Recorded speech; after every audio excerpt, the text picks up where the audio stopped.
My intention here today is to educate and speak from my own personal experience. This does not imply any type of medical advice, diagnosis, any type of client-practitioner relationship.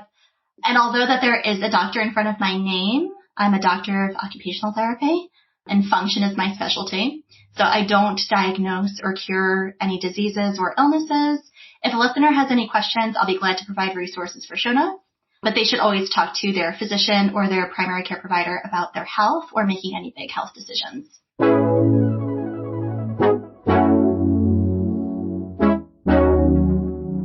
Welcome to the 12th House Pod. We're so happy to have you here. So happy to be here. I'm a longtime listener, longtime fan. And as I told you both before, I'm just like starstruck to be here. So I'm a little nervous, but hopefully we'll get through it together. I mean, hopefully we live up to your expectations. It's a lot of pressure. Yeah. We're not as funny and charming as we seem. There's a lot of editing that goes into this podcast.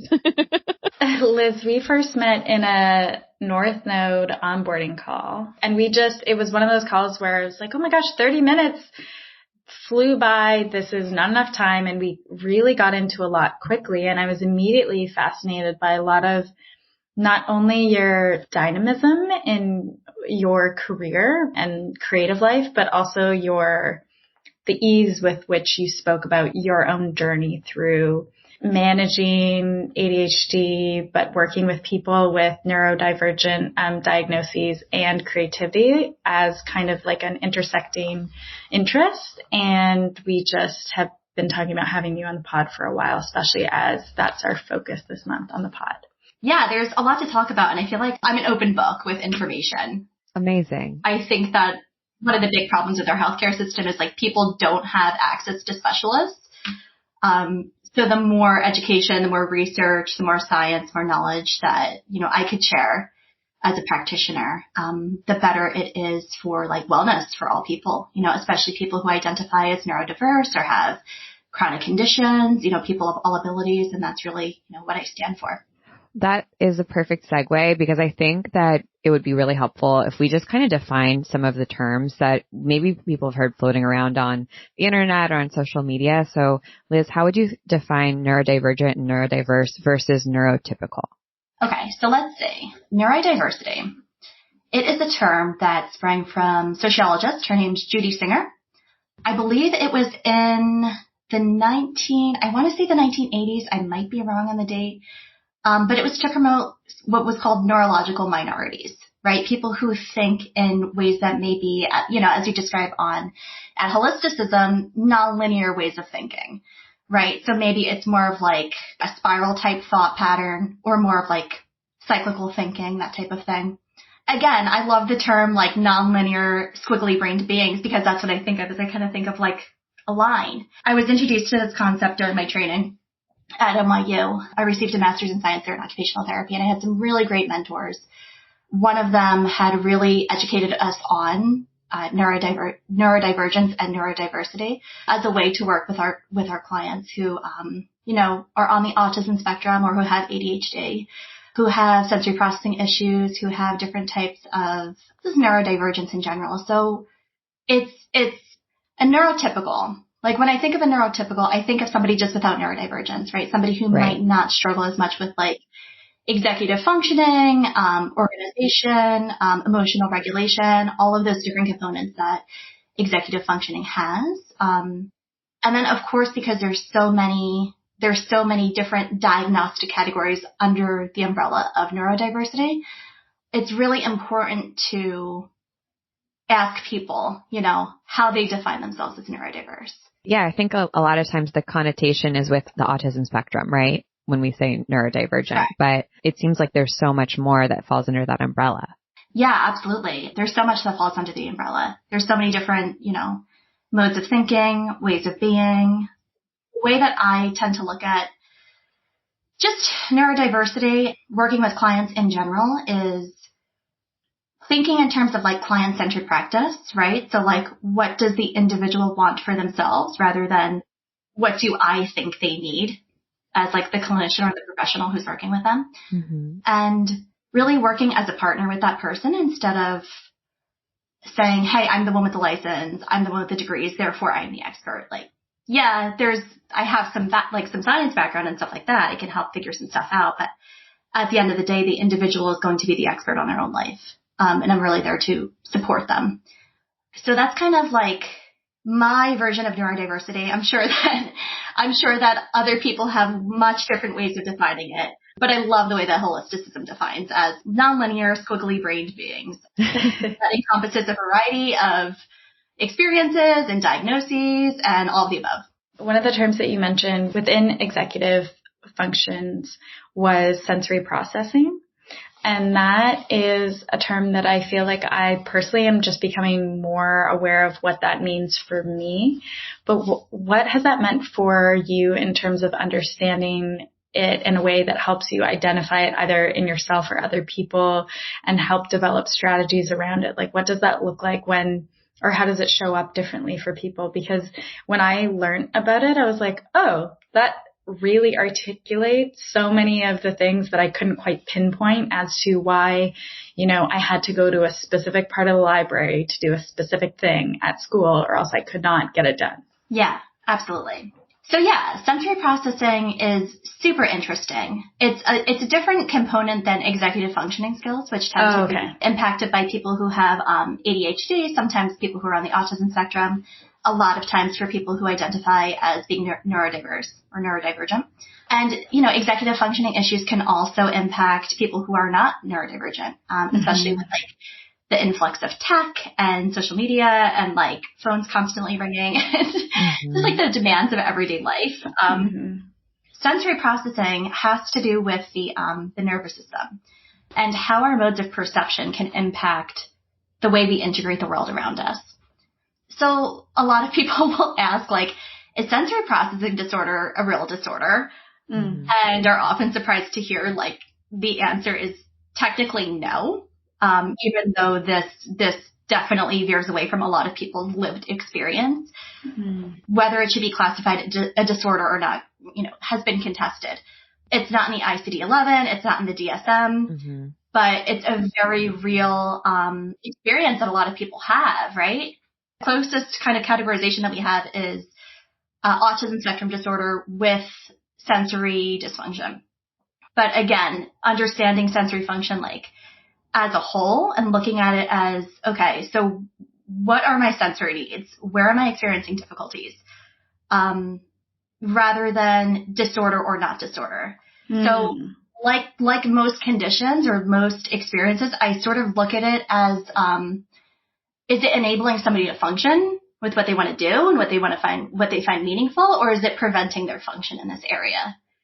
Right? Because a lot of people have sensory quirks or sensory preferences, but when there's real difficulties and it's impacting with your everyday life, that's when I kind of look at it and say, okay, maybe we should come up with some strategies here. Maybe we should work on sensory wellness and that type of thing for this person. So what would an example of sensory, what would that look like for somebody? Like a sensory processing issue? Yeah. So I'll use myself as the example because I'll speak from the I here. One of the activities that we did when I was in my training as an occupational therapist was we all had to fill out what's called a sensory profile. It's a type of assessment tool that helps occupational therapists determine what type of sensory dysfunctions a person has, whether it be an adult, somebody with a mental health issue, an older adult, a student. It can really impact with everyday life, right? So again, speaking from the I, we all had to fill out this assessment and then we all had to score the assessment, and it was okay, so raise your hand if you have a definite difference in one of these categories. And one of my definite differences is hearing, and sound in an auditory sense. Yes. And it is definitely a tricky one. I have misophonia. So, but the exact definition of that is hatred of sounds, which is so extreme, right? Yeah. But the way that it shows up is if there's a very particular sound in the environment, it could trigger a nervous system reaction, a sympathetic nervous system response of fight, flight, or flee. I'm not going to fight somebody. However, if I run into an ASMR video on TikTok or YouTube, I'm scrolling right past it because it has the opposite effect on me. Oh, same. I hate those. I'm me too. Do you really? Yeah. Yeah. You do too, Michelle? Okay. Yeah, they're not for me. So we're not alone also, here. like anyone chewing is like I almost have to excuse myself from the table sometimes with certain people because I just can't focus. I can't do anything but focus on it, and I like want to yell at them, like don't talk with your mouth full or like stop smacking your lips. But oh my God, 100%. Inappropriate. I also kind of have it when things are in a minor key and it's not like a horror setting. If that makes sense. You're like, stop making it creepy in here. I don't like this minor key. Yeah. Right. Yeah. I'm like, I can't deal with this if this is not associated with the appropriate context. I have to leave. You're like, I'm not here for the excessive spookiness. Like, cut it out immediately. Yeah. I really struggle to separate myself in public spaces once I attach to a conversation that I'm overhearing, especially if it's at a certain, I guess, volume. I really struggle to focus on the person in front of me if I'm like into the other conversation already. Is that related? Yeah, for sure. And you know, for the purpose of our talk today, there's generally, you know, your 5 senses and then the hidden senses. And then on top of that, there's at least 3. Some researchers categorize it to up to 8 different types, right? So that's like 8 to the 8th power of different sensory types a person can have. Right? So a lot of different types. That's a lot of different types. Oh, that's so cool. Yeah, it's really interesting. And again, it's not necessarily like the same exact thing as misophonia or the same exact thing. I know that like a highly sensitive person sometimes get mixed up in this. Those are more of like psychological constructs. Sensory processing issues, they really have to do with our 8 senses. So I'll go into those a little bit now. I kind of touched on auditory sense. We have our visual sense, our auditory sense, our tactile sense, or sense of touch, our sense of smell, our sense of taste, and then the 3 hidden senses. So we have our vestibular sense, which is related to the inner ear movement balance. It also has to do with our head position, right? Because the way that kind of like our ears are situated in our inner ears is going to give our nervous system information about our movement through space. Then we have our sense of proprioception, which has to do with how we experience pressure, deep pressure. We have a lot of different receptors in our joints, in our skin, and our muscles that feed back information. And then the last one that I think has become more popular over the past couple of years is interoception. And in my clinical practice, I've found that interoception has a lot to do with missing those bodily signals for neurodiverse people, particularly with ADHD. You know, I was so into my project, I forgot to eat today. And now I am panicking and hungry and like not happy because I missed out on my interoceptive signals of needing to eat. So Wallis, circling back to your question about feeling like, I guess, a bit overwhelmed or maybe having difficulty kind of focusing your auditory attention when there's noise in the background. So let's get into, we kind of went over like the different senses, right? The different modes that we perceive them. And then within each of these modes, there's kind of like subcategories. These are very basic. You know, I'll kind of send a little bit more information. So if people are interested, they can learn more about it.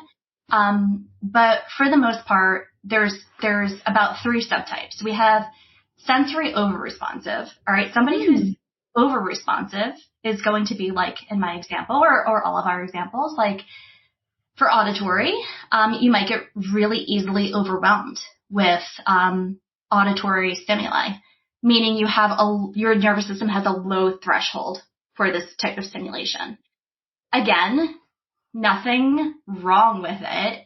Doesn't mean that it's something that absolutely needs to be fixed, but the way I look at it is when it starts interfering with, you know, your outcomes or your quality of life, or what you want to be doing, your meaningful activities and occupations, that's when it becomes more of an issue.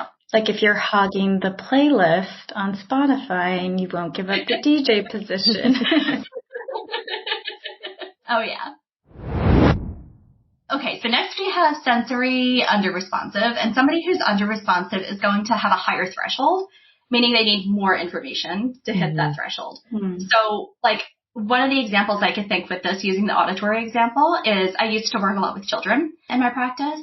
that actually tends to be a lot of where this information and where this research and where this intervention is with children, which I guess we'll get into later, but it's been one of the major like inspirations for me to kind of rebrand and start a new business directed to diverse adults. But somebody who's sensory under responsive, like say example for a kid, is maybe when they're in school. Teacher calls their name over and over and over and over and over again, and the child has been checked for like differences in their hearing, any type of hearing disorders, and there's no other underlying biological reason, and they have receptive language skills, but perhaps they're not processing, right? It takes like 3 or 4 times in order for them to process, like my name is being called. So maybe they require more sensory input because of that. And then the third subtype would be somebody who's sensory seeking or sensory craving. I see this subtype a lot with vestibular or movement, somebody who craves a lot of movement. The only issue with sensory seeking or craving types is sometimes like we seek out this information, we seek it out, and then it's not entirely integrated the way we think it's going to be. And it winds up making us feel a bit disorganized. Mm-hmm. All right. I was like, oh, do I know that one? Yeah. I'm like, oh, this is more getting uncomfortable. Yeah. Wait, sexy, too much. And then you're like, what do I even do with all of this? It's like that like meme of Charlie from It's Always Sunny, and you're like trying to connect the dots, and you're like, I'm not even sure. Oh my God, 100%. Like my specific choice with this is like driving up to university classes, and I always just like laugh thinking of my students like thinking of me this way, like blasting Pitbull as loud as our stereo will You're go. like, let's bring up the energy. Hey, Mr. Worldwide. Nothing prepares you for class like Mr. Worldwide. Just saying. 1,000%. Like I'm just trying to pick up like a smidge of his energy on my computer. I would love knowing that about you as my teacher. That would be the best thing. Yeah, right. I tell them, I let them know, like they know it's about me. So I'll get out of my car and I'll be like, oh my God, who am I? Where am I? What was I thinking before this? Like, what do I have to do? And nothing to do with Pitbull, all to do with me. Yeah. But it's just too much sensory information. Same thing if some people have this if they're maybe trying to work and listen to music at the same time. Mm-hmm. Yeah. It results in kind of a disorganized response, right? Mm-hmm. Sometimes it has to do with our inner state, and then sometimes this can manifest itself as our behaviors, our outward behaviors, or even our behaviors towards others. I've snapped at people for chewing the wrong way in front of me, and I feel horrible for doing it because it's just this nerve. I feel like a walking nervous system. Where is my humanity here? Why did I just do that? And there's been this concept that's been talked about in the autistic community. I'm not sure how much it relates to the sensory processing issues and whatnot, but I'm sure because a lot of autistic people do experience sensory processing issues, this term could also apply. But it's called the double empathy problem, where sometimes people who are neurodiverse or autistic can get called out for not having empathy. I say this with you both see me making these air quotes, but right. For listeners, it's important to say that these are not my thoughts. Autistic people are, 1,000% capable of empathy and everything else a neurotypical person is. However, the double empathy problem comes in where with the neurodiverse side, it's no, you're perceiving us as not having empathy for you. However, you're also not having empathy for my experience here. Mm-hmm. Right? So it's kind of I don't know. I don't know a good symbolism for this. This. Maybe you guys could help me, but it's it makes so much sense. The fingers are pointed at one another. Right? And totally.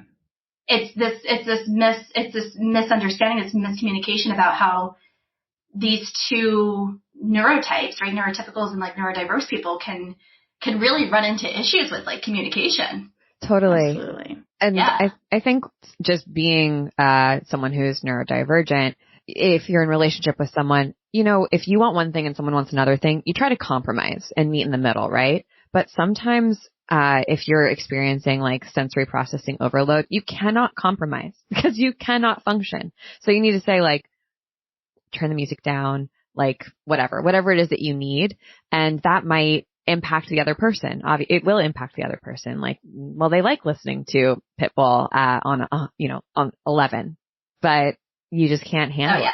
And that's tough in relationship because you want to compromise, but you're asking someone to sacrifice, and that can build up resentment in the other person. Yeah, 1,000%. And I think that that's why it's so important for people to know their own sensory preferences and be able to sort of self-regulate throughout the day, because that's going to be the first step, is like taking those strategies and that time for sensory self-care, where we like get to the second step of having the expectation of somebody else understanding and responding to our sensory needs. I mean, that's really nice. And I would love it if the world worked that way and like everybody was aware of sensory needs, but it's really a twofold issue. And the first step, I think, is definitely self-awareness of what we need as individuals. It's like personal responsibility. 1,000%. 1,000%. So, Wallis, I wanted to get back to what you were saying about having an issue hearing a lot of different sounds in the environment.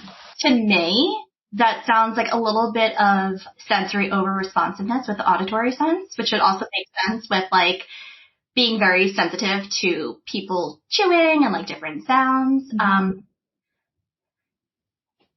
It's a low threshold for sensory information, meaning you need less auditory input. And sometimes this is mixed. Like maybe sometimes you'll seek, maybe sometimes, you'll be a little bit over-responsive. But for the most part, that example kind of fits in over-response profile. The reason why I know this is because I'm the same way, where if there's too many noises in my environment, if I'm listening to a podcast and say like there's music on in the other room, or there's a conversation going on and then there's music on the other side of the room, it's really overwhelming. Yeah. Really overwhelming. And it's hard to kind of like localize where the sound is coming from. I feel like I kind of swing in the directions where, similar to your Pitbull example, I sometimes need to be like really hyped up if I'm feeling tired, but I feel like I have too much caffeine. Yeah. So I definitely can also overdo that, which doesn't help. But sometimes I'll be in a co-working space or a coffee shop, and I'll just put my headphones on because it's like a layer of buffer and I'm not listening to anything, but it just like helps me feel like I'm in a bubble. And it's also like the cue for my brain to be like, you are focusing. And it helps.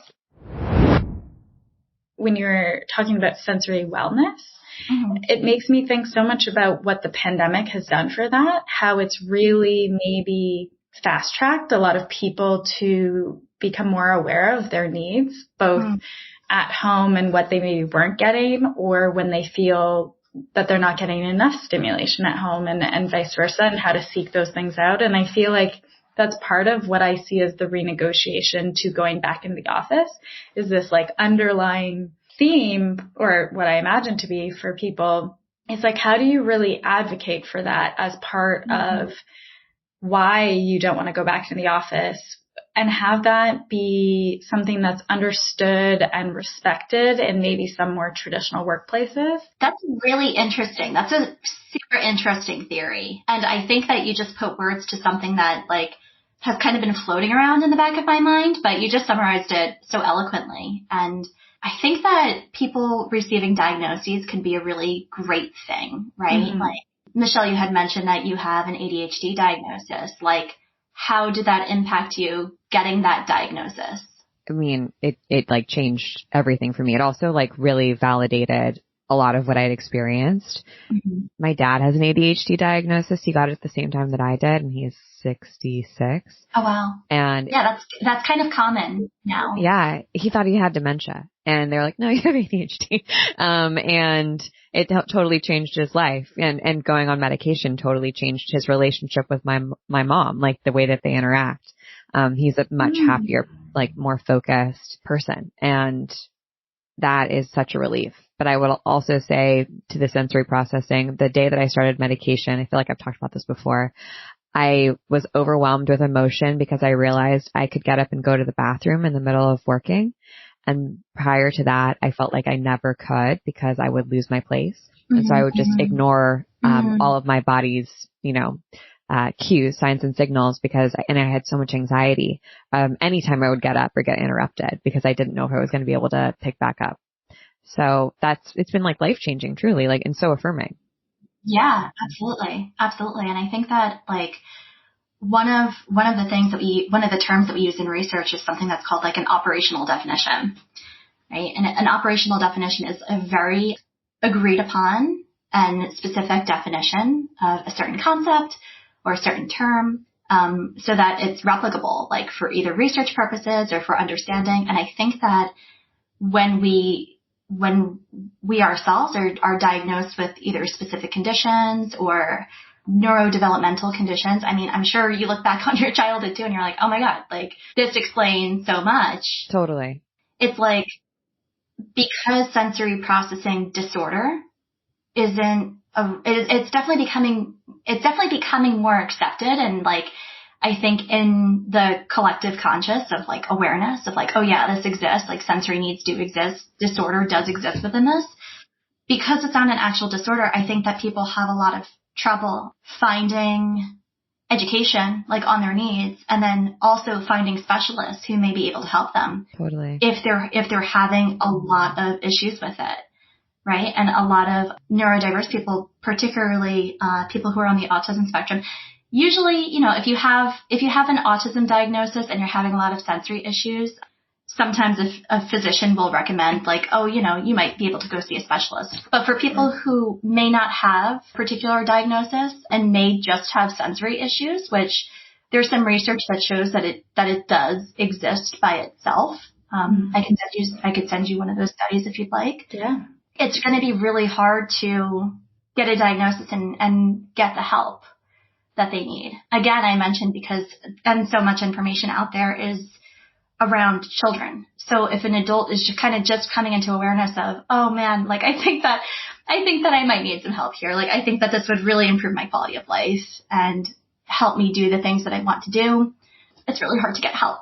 I feel like there are so many things that just came to my brain as you were speaking about that. And I definitely want to make sure that we get to like talking about entrepreneurs or creatives who perhaps feel like just overwhelmed when they finally sit down to do their business and how sensory processing issues can come into that. But one thing that comes to mind is for so many of us, we live in our brains and in our minds, and we're so out of our bodies constantly.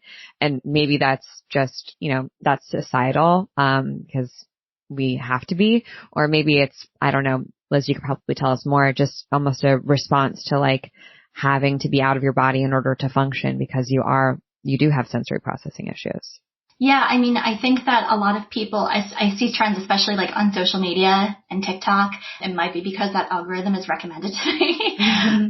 But I don't know a ton about this, but I, again, think it's very interesting that this seems to be something that people are talking about more. It's just like dissociating. Yeah.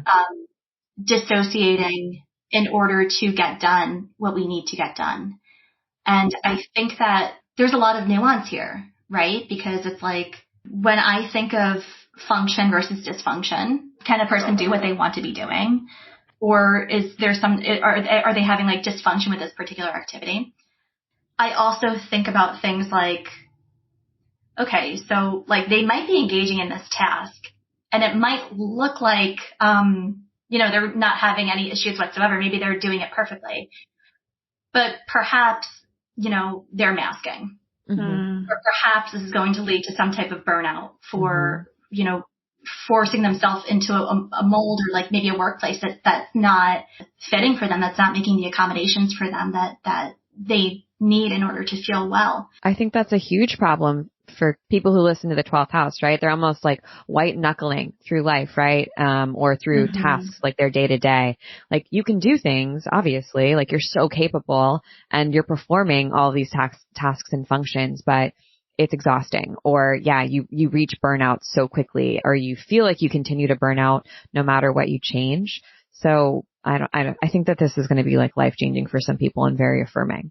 Yeah, absolutely. Absolutely. And I mean, the thing is with sensory processing is like, just like executive function, not everybody might have executive functioning issues, but everyone has executive functioning. It's part of our neurology. Everybody has sensory processing. It's part of our neurology. So if we could think about these different parts of ourselves that are wired in, and thinking about how like we could become more aware of these like little pieces of ourselves, similar to like our psychology, right? Or like our musculoskeletal system, like optimizing also our like neurology and our nervous system, to make sure that we're able to like self-regulate throughout the day, without being like cruel to ourselves and like you said, just white knuckling through it. Like I've experienced burnout before. I know a lot of people have these last few years.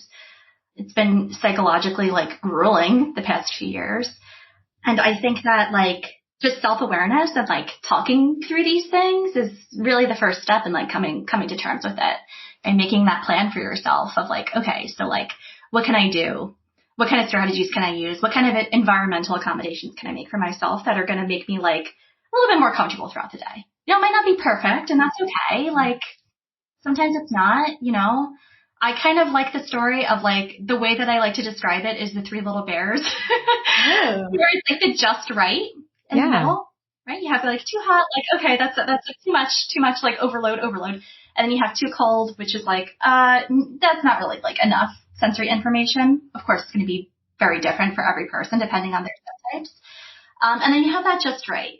And the just right, it might not look like perfection. I think that we want to avoid things needing to be perfect in order to get done. But it might look like, okay, this is good enough. Like I can work with this. One of the things that's coming up is I feel like executive function, a lot of listeners might know a little bit what we mean when we're talking about that, but could you share examples of how that might come up, especially for creatives, like where you could name something and be like, oh, that's actually an issue with executive function that I'm having. So I know there's a strategy or an alternative strategy I could use to help me versus feeling like almost victim to the circumstance. Yeah, 1,000%. So I know that executive functioning is talked a lot about, especially for neurodiverse people who are diagnosed with ADHD, because of the issues with the prefrontal cortex. So the prefrontal cortex is the area of our brain that's responsible for higher order thinking or executive functioning issues. It's the last part of our brain to develop. It's at the very sort of like front of our brain here. I've read before and I might have to like go back to my references and like send in a correction if this is wrong, that the prefrontal cortex, it doesn't stop developing until the person is about in like their mid-20s. I also have heard that. In my mind, I was like 26. Yeah. Yeah. Maybe a little self-serving because I was like, I don't know, about 23 for me. I was kind of an idiot back then, but at 26, I was great. Golden. Right. Well, I think that understanding too gives like a little bit more self-understanding and like grace for the decisions we made like in our early 20s. I think that a lot of people are maybe getting a lot of content recommended to them in terms of like neurodiversity, or here's 10 ways you know if you have ADHD, or like here's how to fix your dopamine, like here's how to dopamine fast. Okay, yes. Mm-hmm. So this is so trendy on TikTok, ADHD diagnosing, but especially dopamine conversations. Yeah, dopamine hacking. Dopamine hacking, right? Yeah, it's fantastic. I mean, there is a lot of research about how we can improve our dopamine health, you know, just through like different strategies throughout the day. I think that Huberman Lab is wonderful for that. There's like such specific like neurobiological strategies on like, here's what to do when, here's this protocol, here's the research behind it. So like there are a lot of things that people can do, but I'm not a huge fan of the word hacking. Yeah. I agree. Little aggressive. Gentle. Like, can it just be like we're taking care of our nervous system? Like, it doesn't have to be we're hacking it. Like, right. You said your nervous system doesn't want to cooperate with you and you have to hack it. Like, really? Come on. Or even like the connotation with optimization, like, you know, as if like that's like the pinnacle, you'll be the best version of yourself, which means that like anytime you're not that, you're the worst version of yourself. Like, I don't love the binary that's created there. Right. Yeah. Yeah. And, you know, as somebody who has like quite a few chronic conditions, it's like kind of reframing that as like, well, I can still be whole and healthy and still have these conditions. These two don't have to be mutually exclusive. Yep. Absolutely. And I think growing up as like a child in like the 90s and early 2000s and like, you know, early wellness culture and whatnot, it's like, oh, no. Like, this is like what you have to do to be the epitome of health. Like, this is hustle culture. Like, this is wellness culture. And yeah, there's just so much more nuance to it, right? I think that people are doing the best that they can to share information. And I think it's really important to listen to people with firsthand experience of being neurodivergent, having these diagnoses. That being said, I also think that nuance is extremely important. I think that, you know, sometimes like if somebody sees a video or maybe sees like information online, like definitely knowing where that information came from and maybe fact checking it is like super important. Wait, we can't believe everything we see on the internet? Well, maybe like some places, but I don't know. Some places are a little bit more trustworthy than others. Collectivism. So. Okay. I wanted to get back to your question on executive functioning. We kind of talked about like when it develops, like around, like when it stops developing around the age of 25. One of the things with ADHD to remember is like it's considered a neurodevelopmental disorder, right? So what that typically means is there's some type of like developmental delay associated with it. On average, and again, I can send you research on this, the ADHD brain tends to develop later than the neurotypical brain, which I think, you know, is a tricky thing to remember because there's all of these other components with it. And that delay is sometimes maybe overlooked, right? So it's like people who have ADHD definitely want to give themselves more grace with executive functioning issues. So things like planning, timing, attention, working memory, these are all areas of executive functioning.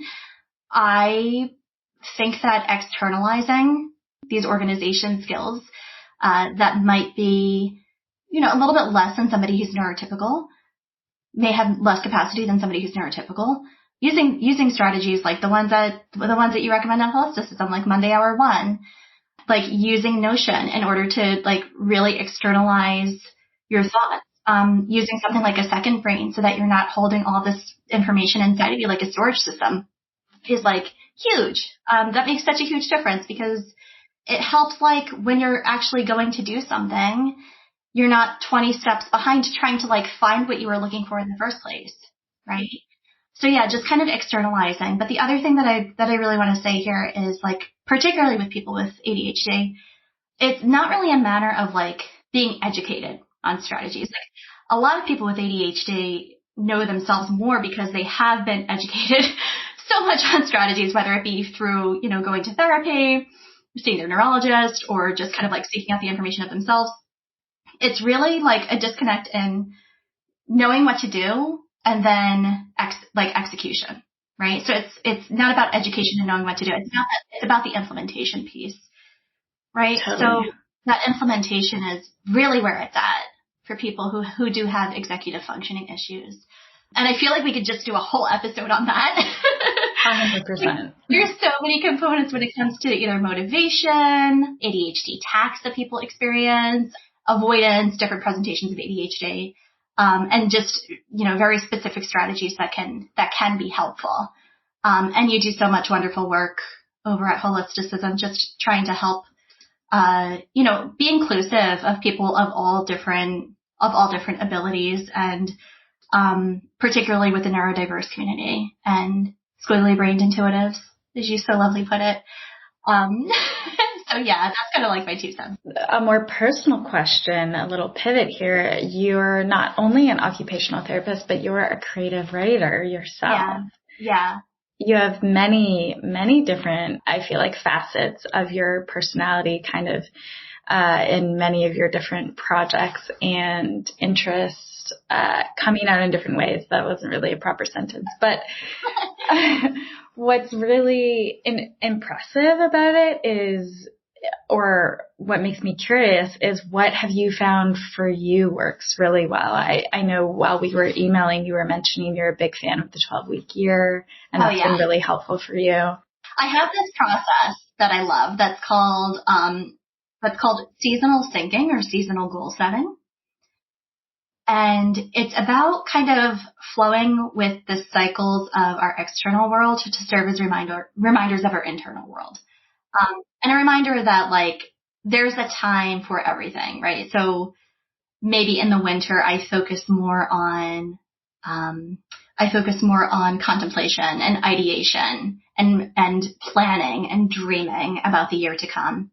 And then maybe in the spring I work more on like planting those seeds and nurturing those dreams.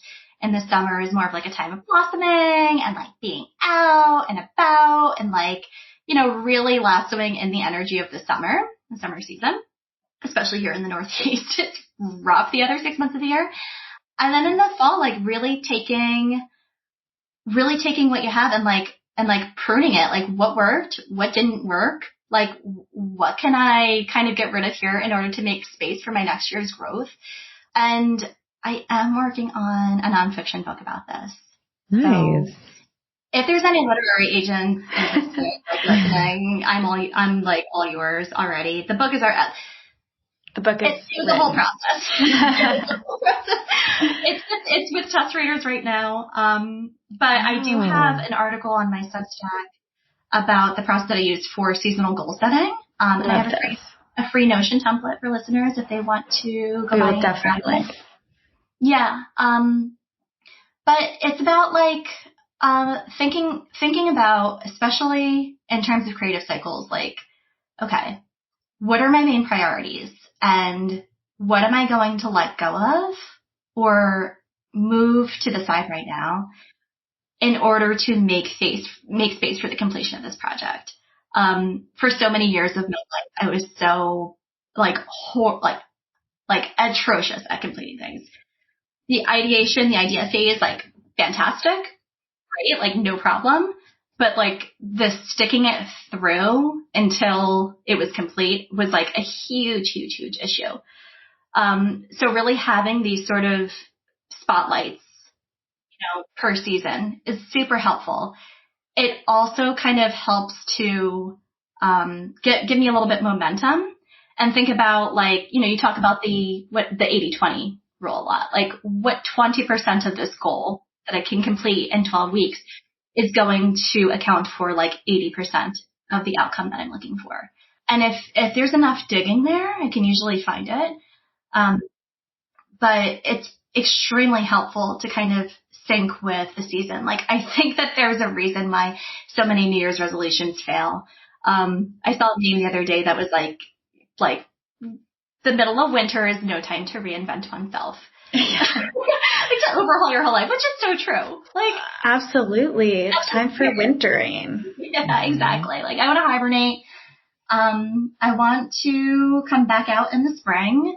I don't necessarily want to like change everything about my life right now. Yeah. The year just ended. Like I'm still processing 2022 at this point. I love the 12-week year. And you mentioned that in addition to working seasonally cycling through your goals.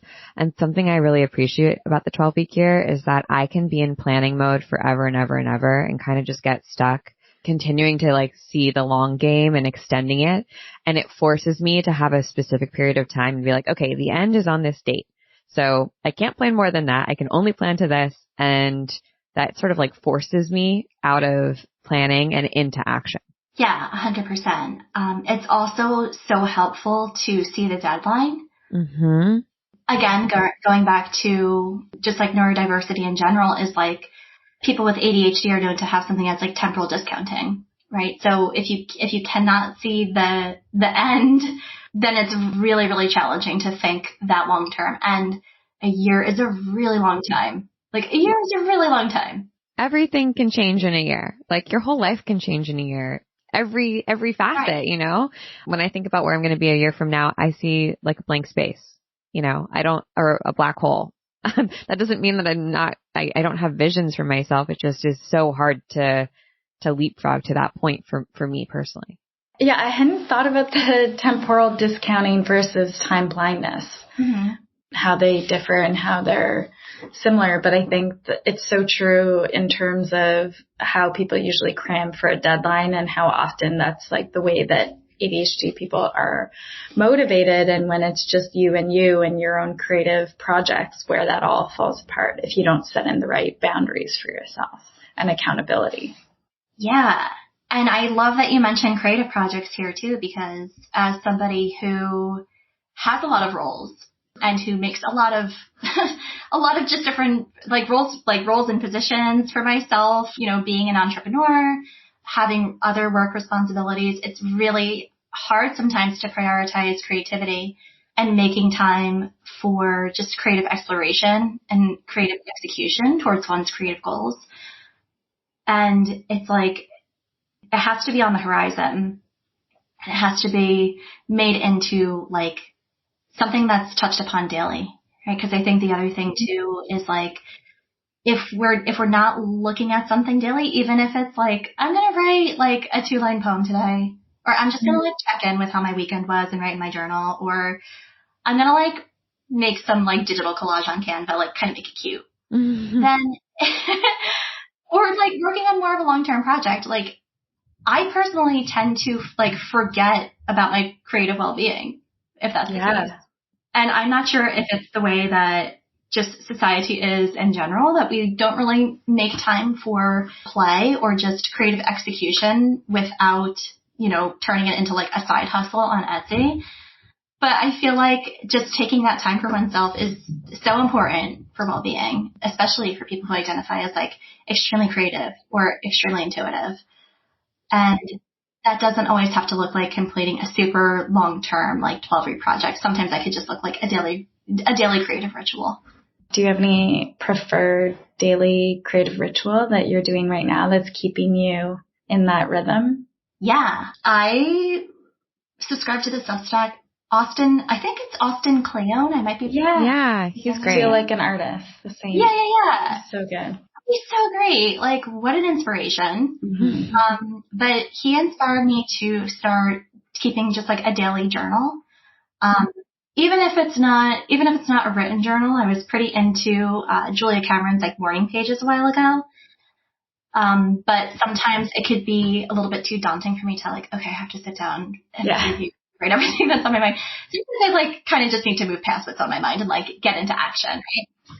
So I have like a little journal that I use. This is like my creative desk over here, as you can see. Like reading, journaling. I've been really into like what's called junk journaling lately.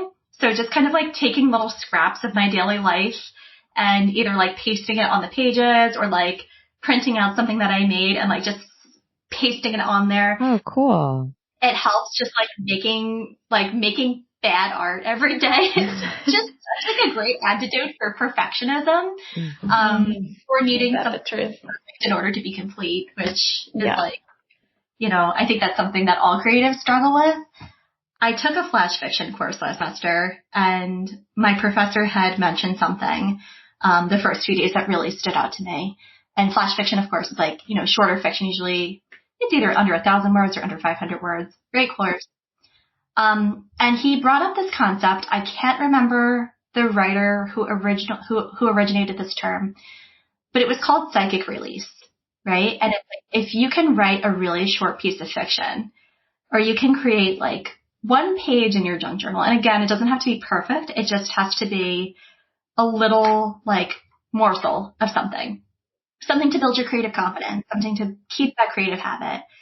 It's going to release a lot of energy psychically, especially when you're working on a long-term project like a work of fiction, or maybe building a business, or maybe a nonfiction book, maybe like a really intricate, article or piece of work that you're working on, maybe like a huge painting that you're working on. Having those little projects that you can work on in between, again, it just releases a huge amount of energy. And it keeps things exciting. I love that, psychic release. You could just write a sentence. Yeah, exactly. Mm-hmm. Those 1-line-a-day books, fantastic. Yeah. Huge fan. I like that. That's such a great tip. I'm already thinking of my like scrap junk journal and like what I could use. Yes. Definitely need a printer though. Yeah. You don't though. You don't. Like, what you need is like go outside, collect stuff. like some fallen objects, like save some fun receipts. It'll just be all receipts. Tape salt, a little bit of an addiction. But yeah, and I also just like love it as an antidote to like bullet journaling. Yes. It's so funny because my handwriting is like, I can't read my own handwriting. It's atrocious. And bullet journaling, it just has never worked out for me. Like aspirational journaling for sure. Yes, I will look at them all day, but like making them? No way. Couldn't be me. No. I just have chicken scratch that depresses me, so. Liz, this was so lovely. Thank you for being with us and for answering all of our divergent questions because they were all over the place. Of course, yeah. And I just, urge listeners if they want to learn more information to seek out the experts here, especially the neurodiverse leaders that we have in the community. I mean, I always think like those are the people we want to be like talking to and because like you don't know it unless you go through it. You don't know it. You know what I mean? So it's so true. That's a great tip. That's great advice. Yeah. Where can people find you and connect with you now? So right now, I've been a little antisocial on social media, which is okay. But I do have a wellness company. It's called PegasusWellness.co, not COM. And what it is it's a education website for adults that, identify as either neurodiverse or have sensory processing issues, have chronic health issues like myself, or of all different abilities, right? So it's wellness for all bodies, for everybody. Again, that was sort of started in response to the lack of information and the lack of reliable information that's out there for neurodiverse individuals or people who identify that way. And on my social media, so Instagram is, you can just search my name, Dr. Liz Bahr. LinkedIn, you could search my name, Elizabeth Bahr. And then, of course, my Substack is the magic word at Substack. So that's where I've been most recently, is making more long-form content. So if anybody wants to connect, that would be the best place to do so. It's also where I am hosting my little bit more instruction on seasonal goal setting. Amazing. And then just one thing I have to say, thank you both for having me on here. It's a huge honor. It's been a huge pleasure. And thank you for being so open and, vulnerable with what's going on in your own life, and with your own struggles. Thank you.